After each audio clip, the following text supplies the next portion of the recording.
Hello बच्चों, कैसे हैं आप लोग। आशा है आप लोग सभी अच्छे होंगे और आप लोगों की पढ़ाई भी अच्छी चल रही होगी। थोड़ा मैंने आपको ये वीडियो सेंड करने में देरी की, उसके रीजंस मैं आपसे बाद में डिस्कस करूंगी। अभी हमारा जो टॉपिक चल रहा था थर्ड चैप्टर का लास्ट पार्ट ये चल रहा है। आप लोगों ने पिछले वीडियो में देखा था कि हमारा जो चैप्टर था वो था शक्ति के नए केंद्र, जो सीबीएसई का नया सिलेबस आया है उसके अकॉर्डिंग ये जो चैप्टर है सबसे ज़्यादा परिवर्तन इसी चैप्टर में हुए हैं। और इसमें शक्ति के नए केंद्र पूरी दुनिया के अंदर जो बताए गए हैं वो थे यूरोपीय संघ, आसियान, सार्क और ब्रिक्स। इनके बारे में आप अच्छी तरह पढ़ चुके हैं वीडियोस में।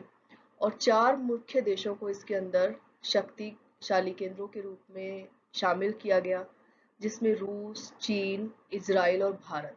तो आपने रूस और भारत के बारे में इसमें पिछले वीडियो में देखा था।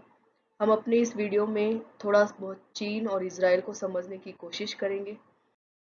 तो पहला जो देश इस वीडियो में हम समझ रहे हैं वो है चीन। चीन का ये नक्शा आपके सामने है। देखिए इसकी सीमाएं कहाँ कहाँ किन किन देशों से लगती है। जितना आप मैप को समझेंगे उतना ही पूरी दुनिया को समझना आपके लिए आसान होगा। इसके पड़ोसी राष्ट्र कौन कौन से हैं, कहाँ कहाँ सीमा विवाद इसका हो सकता है, ये सारी चीजें यहाँ पर स्पष्ट दिखाई दे रही है आपको। और आपको दिख रहा है कि भारत बहुत लंबी चौड़ी सीमा रेखा इसके साथ शेयर करता है, जिसे मैकमोहन रेखा के नाम से भी जाना जाता है। और चाइना के बारे में बहुत ही नॉलेज तो आजकल लगभग हमारे सभी बच्चों को हो गई है। हमारा जो मीडिया है वो चाइना के ऊपर पूरी रिसर्च करने में लगा हुआ है। हमारा ही मीडिया क्या, पूरी दुनिया लगी हुई है। चीन एक जनवादी गणराज्य है। मैं आपको यहाँ पे कुछ ऐसी चीजें बताना चाहती हूँ जो किताबों में नहीं है, और एक कंसेप्ट है जिसको समझना बहुत जरूरी है। देखो, चीन जो है वो आप लोग सब पढ़ते हैं साम्यवादी देश है, ठीक है। साम्यवादी देश है, पर चीन ने जिस तरीके से पूरी दुनिया के मार्केट को कैप्चर किया, चीन ने अपने आप को केवल राजनीतिक रूप से साम्यवादी बना के रखा। आर्थिक रूप से अर्थव्यवस्था के हिसाब से चीन ने क्या किया, चीन ने अपने आप को और एक कहा जाए तो पूंजीवादी बना लिया। अर्थव्यवस्था के रूप में चीन कभी भी साम्यवादी नहीं रहा। अब तो बिल्कुल भी नहीं रहा। शुरुआत में था, तो जब शुरू में वो साम्यवादी था तब उसकी अर्थव्यवस्था बहुत कमजोर थी, और अब उसकी अर्थव्यवस्था बहुत ही स्ट्रोंग हो चुकी है। जैसा कि आपको पता ही है कि चीन आबादी के हिसाब से दुनिया का नंबर 1 देश है, और क्षेत्रफल के हिसाब से चौथा देश है। ये थोड़ा सा जनरल नॉलेज भी आपको पता होना जरूरी है। उसके मेन जो पड़ोसी राज्य हैं उनके नाम आप यहाँ इस स्लाइड में देख। अब हम इसकी अर्थव्यवस्था की बात करें, जैसा कि पहले मैंने आपको बताया था, किसी भी देश को जब हम पढ़ते हैं, समझते हैं, और हम शक्ति के केंद्र के रूप में जब उसको देखते हैं, तो मेन चीज ये आ जाती है। तीन चीजें हमें ध्यान में रखनी है कि उसकी अर्थव्यवस्था कैसी है, उसकी सैनिक शक्ति कैसी है, उसकी कूटनीतिक पहुंच क्या है, उसकी सांस्कृतिक आयाम क्या है। बाद में और बहुत सारे ऐसे पॉइंट आते हैं जिनके ऊपर हम किसी की देश की शक्ति को नाप सकते हैं। पर अर्थव्यवस्था और सैन्य शक्ति, उसमें दो इम्पोर्टेंट पहलू है। तो इसमें देखिए कि यहाँ पर मैं आपको बताती हूँ कि चीन में जब तक आर्थिक सुधार नहीं हुए थे तब तक चीन का अर्थव्यवस्था जो थी वो दुनिया के अंदर केवल 1.8% उसका हिस्सा था। और अब देखो यहाँ पर एक डाटा आ रहा है कि 2017 में उसका हिस्सा 18.2% हो गया। कितना बड़ा परिवर्तन है। हम्म? और अब ये एक और चीज है कि चीन का जो इतिहास है, पास्ट है उसका, वो बहुत रिच था। चीन का 15वीं और 16वीं शताब्दी जब अगर देखें, जब अमेरिका का तो कोई अस्तित्व ही नहीं था। अमेरिका के लिए कहा जाए कि कहीं कोई उसे शक्ति मानना तो दूर, एक देश भी नहीं माना जाता था उस समय। चाइना 15वीं शताब्दी और 16वीं शताब्दी के अंदर चीन जो था वो दुनिया की एक बहुत बड़ी अर्थव्यवस्था था और वर्ल्ड पावर था। तो उसी मुकाम पर अब वापस वो लौट रहा है, ठीक है। अब देखिए चीन के साथ ये है कि चीन की जो अर्थव्यवस्था है वो बहुत ज़्यादा स्ट्रांग होती जा रही है, उसकी जीडीपी बहुत ज़्यादा बढ़ती जा रही है। और चीन ने पूरे मार्केट को, एक तरीके से दुनिया के बाजार को अपने हाथों में ले रखा है। अब इसके साथ साथ एक दूसरी चीज आ जाती है, जो सैन्य शक्ति की जब हम बात करते हैं, तो सैन्य शक्ति से क्या तात्पर्य है यहाँ पर, कि चीन जो है अब वो अमेरिका के बाद दुनिया के अंदर दूसरे स्थान पर आ गया है खर्चा करने में। किस पर? सेना के ऊपर। सेना के ऊपर सबसे ज्यादा खर्चा चाइना कर रहा है, और अपनी सेना को आधुनिक बनाता जा रहा है। इसके लिए उसने जितने भी चाहे एयरक्राफ्ट हो, हवाई जहाज हो, उसकी कोई खुफिया टेक्नोलॉजी हो, कुछ भी हो, समुद्र में, जमीन पर, सब तरीके से वो अपने आप को सुदृढ़ बनाने में लगा हुआ है। और जहां कहीं बाजार के अंदर उसको कोई चोट पहुंचती है, तो वहां पर वो अपनी सेना से काम करता है। अब जैसे अभी वर्तमान में जब मैं ये वीडियो रिकॉर्ड कर रही हूँ, तो इस समय भी आप न्यूज़ चैनल्स पे ये सुन रहे होंगे कि इन दिनों हमारी सेनाओं पर चीन की जो घुसपैठ है, और हमारे सैनिकों के बीच में आपसी झड़प, और भी ये कई चीजें खबरों में है। और आप ये सब न्यूज़ में सुन रहे हैं। इसका एक देखिए बहुत इसका एक विश्लेषण करना बहुत जरूरी है, यहाँ पर समझना बहुत जरूरी है कि भारत चीन के रिश्तों में ये बातें क्यों होती हैं। समय समय पर हम देखते हैं कि ना, आए दिन मतभेद उभर आते हैं, आए दिन हमारी सीमाओं के ऊपर लड़ाइयाँ शुरू हो जाती है।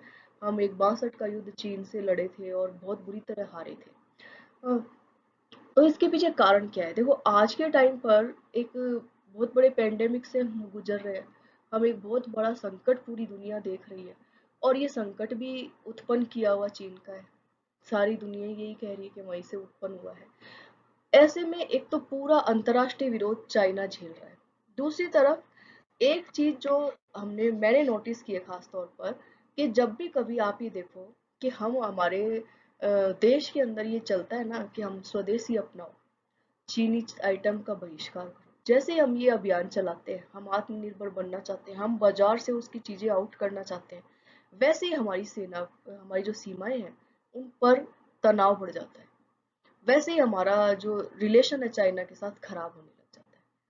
समझ रहे हैं बच्चों ये बात कितनी गहरी बात है, कि वो हमें डराता है। वो हमारी सीमाओं के ऊपर हमें डरा के जैसे 62 में लड़ाई पे हराया था, क्योंकि वो ऑब्वियस सी बात है, आप अपनी पीठ कितनी भी थपथपा लो, पर चाइना जो है आज भी सैनिक ताकत में भारत से आगे है।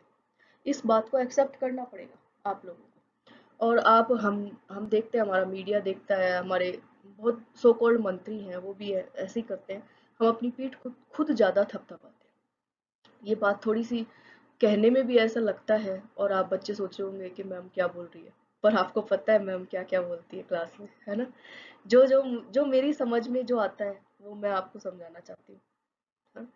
तो हम चाइना से सैन्य शक्ति में अभी बहुत पीछे हैं, और जैसे ही हम अर्थव्यवस्था के तौर पर उसका बहिष्कार करने की कोशिश करते हैं, हमारे देश के अंदर माहौल ऐसा बनता है कि हम उसके सामान को नहीं खरीदेंगे, उसके प्रोडक्ट को नहीं खरीदेंगे, और एक एक माहौल बनने लगता है। वैसे ही वो हमें डराने आ जाता है। तो ये एक तो ये राजनीति है, और एक और चीन की राजनीति है। चीन के अंदर जब आंतरिक रूप से गृह युद्ध होता है ना, जब आंतरिक रूप से चीन की पब्लिक चीन के खिलाफ होती है, तब भी चीन ये काम करता है। तब भी चीन बॉर्डर के ऊपर विवाद उत्पन्न करके अपने देश की जनता का ध्यान आंतरिक समस्याओं से हटाकर बॉर्डर पे लगाना चाहता है। और ये पॉलिटिक्स हर देश खेलता है, हर देश ये काम करता है। जब भी उनकी देश के अंदर अंदरूनी समस्याएं सुलझती नहीं है, अंदरूनी बगावत आ जाती है किसी गवर्नमेंट के खिलाफ, तो वो गवर्नमेंट क्या करती है, अपने देश की जनता का ध्यान बॉर्डर के ऊपर डाइवर्ट कर देती है। आप पॉलिटिकल साइंस पढ़ रहे हैं, आपको कभी भी किसी तरीके से, मैंने हमेशा आपको कहा है, कभी किसी पार्टी का समर्थन नहीं करना चाहिए, किसी किसी भी तरीके से आपको किसी आइडियोलॉजी का समर्थन नहीं करना चाहिए, आपको सही गलत को समझना है। तो ये देशों की राजनीति है, आप राजनीति को समझिए। और इस समय ये जो राजनीति है ये अपने चरम पर है, और एक तरीके से हो सकता है हम आने वाले टाइम में ये पढ़े कि हम है ना, जो ये कोरोना महामारी है, हो सकता है आप ये पढ़े कि कोरोना युद्ध था। ये विभिन्न देशों के द्वारा लड़ा जाने वाला युद्ध था, और इसके अंदर आम जनता जो है वो इस युद्ध का शिकार हुई। अभी यहाँ पर हम देख रहे हैं कि ये चीन की हमने सैन्य शक्ति, अब इसको एक और पहलू है कि ना चीन की सेना स्ट्रोंग है, चीन का बाजार के अंदर बहुत ज़्यादा इंटरफेरेंस है। उसके साथ अब चीन क्या कर रहा है, चीन एक धुरी बना रहा है। चीन का सोवियत संघ के साथ बहुत ज़्यादा कम्युनिकेशन हो गया। सोवियत संघ हमेशा से अमेरिका का दुश्मन है और ये आपस में समझौते करके, और एक ब्रिक्स में भी था, है ना, तो ये एक समझौते करके और देश विभिन्न राष्ट्रों के अंदर अपनी छवि को ज़्यादा प्रतिष्ठित करने की कोशिश कर रहा है। इसके बाद देखिए, जो एक और आपके चैप्टर में दिया गया है देश, वो इजराइल। बच्चे हमारे पॉलिटिकल साइंस के बच्चे जो हैं वो इस देश की ज़्यादा किसी घटना से परिचित नहीं है ना। थोड़ा सा इसका मैप देख लीजिए आप एक तो, कि ये कहाँ पर है। ये मध्य पूर्व एशिया में स्थित है। ठीक है, आपको दिख रहा है ये सीरिया, ये आपने खाड़ी युद्ध के समय ये चीजें आपने पढ़ी थी। ये जॉर्डन, है ना, इजिप्ट, इजिप्ट आपने सुना ही होगा, है। ये गाजा स्ट्रिप, ये बहुत तनाव का जगह है, यहाँ पे बहुत सारी लड़ाइयाँ होती है। ये यरूशलेम, ये एक पवित्र स्थल है। यहाँ पर इस जगह के ऊपर बहुत सारे लोग अपना दावा ठोकते हैं। ठीक है, इस मैप को आप ध्यान में रखिएगा कि ये कहाँ पर है। इसके बाद देखिए, ये एक इसका थोड़ा सा इंट्रोडक्शन है कि इजराइल पश्चिमी एशिया के में स्थित एक देश है और मध्य पूर्व में स्थित है। जेरूसलम इसकी राजधानी है। बेंजामिन नेतन्याहू इसके प्रधानमंत्री हैं। ठीक है, जनसंख्या वर्ल्ड बैंक के अकॉर्डिंग इसकी जनसंख्या इतने मिलियन है। बहुत आपको लग रहा होगा ये कैसे विश्व शक्ति है। ये देश बहुत ज्यादा ताकतवर बनकर उभर रहा है। ये नई, इसके ना, जिसको कहते हैं ना, बहुत तेज गति से विकास करने वाला देश बनता जा रहा है। इसका इसको मध्य पूर्व एशिया के अंदर सबसे उन्नत देश माना जाता है। और इसमें देखिए ये डाटा जो आपके आ रहे हैं, इसमें आप कितना इसका निर्यात है, आयात है, ये सब आप देख रहे हैं। 2016 में कुल 57.9 बिलियन अमेरिकी डॉलर का आयात किया, जिसमें कच्चे माल, सैन्य उपकरण, निवेश सामान, कच्चे हीरे, ईंधन, अनाज और उपभोक्ता सामान शामिल है। 2016 में इजराइल का निर्यात 51.68 अरब डॉलर तक पहुंच गया।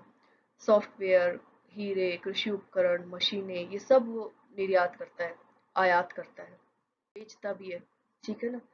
अब यहाँ पर एक विशेष चीज है कि कल्चर। देखो, एकमात्र पूरी दुनिया का देश है, ये बात आपको ध्यान रखनी है इसके बारे में, कि एकमात्र दुनिया का देश है जो कि हिब्रू कैलेंडर के अनुसार चलता है, यानी जिसका कैलेंडर अलग है हम लोगों का। हम सब लोग जो है वो एक ही कैलेंडर को मानते हैं, है ना, और ये अलग कैलेंडर को मानते हैं। हमारे यहाँ पे भी बहुत कैलेंडर होता है, हमारा विक्रम संवत है, पर वो हम मानते नहीं है। हमारी छुट्टियां जो होती है वो, जो ये पूरा ग्रेगोरियन कैलेंडर चलता है उसी के अकॉर्डिंग होती है। परंतु इजराइल के अंदर सारा जो काम होता है हिब्रू कैलेंडर के हिसाब से होता है। उसने अपना कल्चर किसी के लिए बदला नहीं, और अपनी संगीत, अपना वास्तुकला, अपने व्यंजन सब जो है वो उसके अपने अपने अकॉर्डिंग चल रहा है। वो अपनी कल्चर के ऊपर किसी दूसरे कल्चर को हावी नहीं होना। अब देखिए रक्षा बजट यहाँ पर आ जाता है, हम आ जाते हैं सैनिक ताकत के ऊपर उसकी। तो जो रक्षा बजट है वो इजराइल का बहुत ज्यादा है। 17.8 बिलियन डॉलर जो है वो 2016 में था, और जो कि उसकी जीडीपी का 2.5% था। यानी जीडीपी देखो कितनी स्ट्रॉन्ग है। और उसकी जो इजराइल की सेना जो है वो दुनिया की चौथी सबसे बड़ी सेना है। और वहां पर स्पेशल ट्रेनिंग होती है पुलिस के जवानों की, और जो उसका सुरक्षा सिस्टम है वो बहुत ही स्ट्रॉन्ग है। ये आगे देखो मैं आपको और बताऊंगी कि सुरक्षा सिस्टम क्या है। Anti ballistic missile defence system, ये बहुत कम देशों के पास है ये वाला सिस्टम। इसमें क्या होता है कि अगर किसी ने आपके ऊपर रॉकेट से हम कोई भी मिसाइल दागी, तो वो मिसाइल जो है उसको वो एंटी बैलिस्टिक मिसाइल सिस्टम जो है वो पहले ही उसको आइडेंटिफाई कर लेता है और उसको रास्ते में ही खत्म कर देता है। ये सिस्टम, इजराइल उन 9 देशों में शामिल है जिसके पास ये सिस्टम है, और अपना खुद का सैटेलाइट सिस्टम भी है। तो इसको इग्नोर नहीं किया जा सकता कि ये इतनी पावरफुल टेक्नोलॉजी इजराइल रखता है। इसके बाद इजराइल जो है उसकी एक खुफिया एजेंसी है जिसको मसौदा कहा जाता है। ये बहुत इंपॉर्टेंट है, याद रखना है। इसको किलिंग मशीन कहते हैं। बहुत पुरानी है ये एजेंसी, और ये कहते हैं कि इसका देश का कोई भी दुश्मन जो होता है ना, वो उसको छोड़ता नहीं है। बच्चों, इस प्रकार इजराइल जो है वो आर्थिक रूप से, सैनिक रूप से किसी भी अंतर्राष्ट्रीय घटनाक्रम को प्रभावित कर सकता है। उसकी शक्तियों को अनदेखा नहीं किया जा सकता। इसीलिए इजराइल जैसे देश को आपके सिलेबस के अंदर शामिल किया गया है। आपने अभी हाल ही में सुना होगा कि कोरोना की वैक्सीन बनाने का दावा भी किया इजराइल ने। तो इजराइल कोई छोटा मोटा देश नहीं है। आर्थिक रूप से, सैनिक रूप से बहुत ही तेज गति से ये आगे बढ़ रहा है, और इसकी जो शक्तियां हैं वो किसी भी विकसित राष्ट्र के बराबर बनती जा रही हैं। और एक और बात यहाँ पर आप याद रखना कि इजराइल जो है वो भारत का मित्र राष्ट्र है। ठीक है। तो आशा करती हूँ कि आपको इस वीडियो से मदद मिलेगी, और आप अपने नोट्स बनाएंगे, अ, और आगे अपनी पढ़ाई जारी रखेंगे। अपना ध्यान रखिए, घर पर रहिए, और ज़्यादा से ज़्यादा प्रिकॉशन लीजिए, सावधानी पूर्वक अपना जीवन व्यतीत कीजिए। ठीक है बच्चों, थैंक यू, बाय।